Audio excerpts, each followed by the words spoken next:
أعوذ بالله من الشيطان الرجيم. بسم الله الرحمن الرحيم.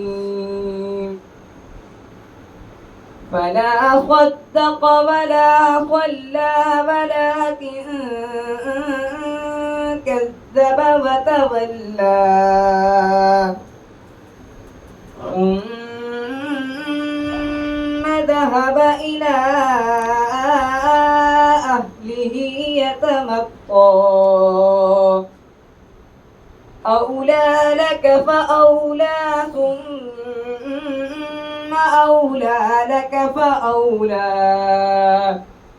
أيحسب الإنسان أن يترك سدى ألم يك نطفة من مني يمنى ثم كان علقة فخلق فسوى فجعل منه الزوجين الذكر والأنثى. أليس ذلك بقادر على